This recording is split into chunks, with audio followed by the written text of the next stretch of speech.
Shalom, selamat pagi. Apa kabar adik-adik hari ini? Semoga kita semua dalam keadaan yang sehat ya, baik dan diberkati oleh Tuhan. Dan bila ada yang dalam keadaan yang sakit, kakak doakan semoga lekas sembuh ya. Jangan lupa istirahat yang cukup dan makan dengan teratur. Oke, baiklah adik-adik, hari ini kita akan mendengarkan firman Tuhan lagi ya. Ayo kita berdoa terlebih dahulu. Mari kunci tangannya, tutup mata, kita berdoa bersama-sama.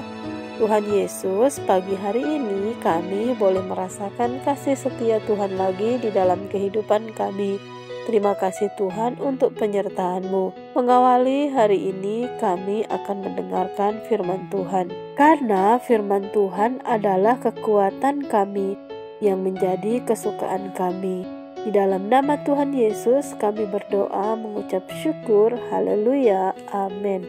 Adik-adik sekolah minggu, firman Tuhan hari ini diambil dari kitab 1 Raja-Raja pasal yang ke-16 ayat yang ke-29 sampai pasal yang ke-17 ayat 1 sampai ayat yang ke-6.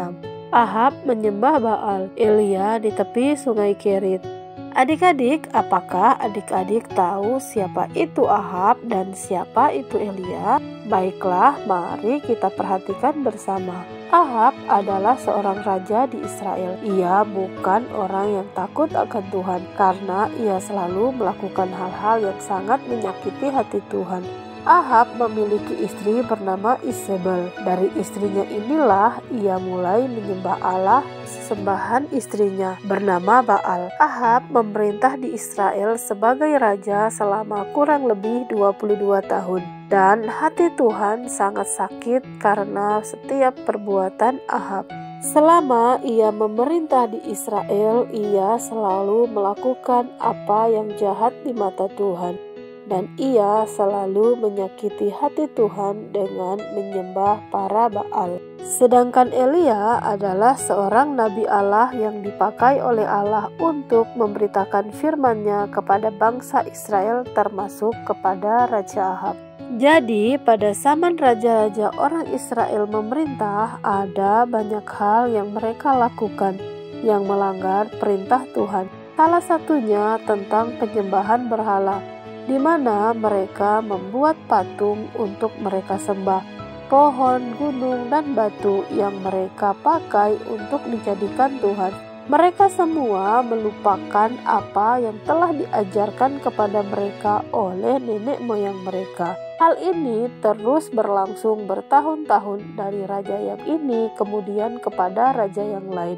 Mereka selalu menyembah berhala sampai kepada zaman Raja Ahab memerintah. Ia pun melakukan hal yang sama. Bahkan apa yang dilakukan oleh Raja Ahab melebihi dari apa yang dilakukan oleh raja-raja terdahulu. Dan apa yang dilakukannya itu sangat menyakiti hati Tuhan. Ada seorang nabi Tuhan bernama Elia. Nabi Elia inilah yang selalu datang untuk menegur dan menyampaikan firman Tuhan kepada Raja Ahab. Namun Raja Ahab tidak pernah mau mendengarkan apa yang dikatakan oleh Nabi Elia ini. Demi Tuhan yang hidup, Allah Israel yang kulayani, sesungguhnya tidak akan ada embun atau hujan pada tahun-tahun yang akan datang, kata Elia kepada Ahab suatu kali. Dan benar adik-adik, hujan tidak turun selama kurang lebih 3 tahun. Tanah Israel mengalami kemarau panjang. Ladang-ladang mereka tidak menghasilkan apa-apa. Karena kekeringan, orang Israel pasti menderita. Lalu bagaimana dengan Elia? Adik-adik, firman Tuhan datang kepada Elia. Tuhan menyuruh Elia pergi ke sebuah tempat yang ada sungainya. Sungai itu bernama Sungai Kerit. Elia diperintahkan untuk diam di sana untuk beberapa waktu lamanya. Dari tempat itulah Tuhan memelihara dan menjaga Nabi Elia. Elia tidak merasa kekurangan atau kehausan karena ia bisa minum dari sungai Kerit, dan ia juga tidak merasa kelaparan karena ia dipelihara oleh Tuhan. Pada waktu pagi dan petang hari ada burung-burung gagak yang akan membawa roti dan daging untuk Nabi Elia makan. Begitulah cara Tuhan menjaga Elia dari masa sukar. Adik-adik, kita sudah mendengarkan dari awal Ahab yang keras hati. Dia secara sadar melakukan hal-hal yang menyakiti hati Tuhan. Ia melakukan dosa secara terang-terangan. Perbuatan Ahab ini juga membuat orang Israel berdosa juga kepada Allah. Sekalipun Tuhan sudah mengutus nabi-nabinya kepadanya, tetap saja mereka melakukan dosa sehingga Tuhan menghukum mereka. Hujan tidak turun selama kurang lebih 3 tahun. Raja Ahab dan orang Israel menderita, tetapi orang-orang yang percaya kepada Tuhan dipeliharanya. Contohnya tadi Nabi Elia. Tuhan membawanya ke tepi sungai Kerit dan mengirim burung-burung gagak untuk memberinya roti dan daging.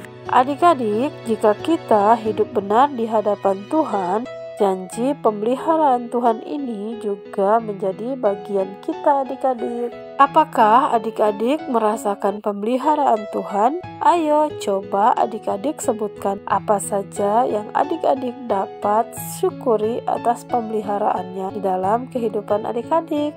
Tentu banyak sekali ya adik-adik. Oleh sebab itu kita perlu berterima kasih dan bersyukur atas setiap pemeliharaan Tuhan dalam kehidupan kita.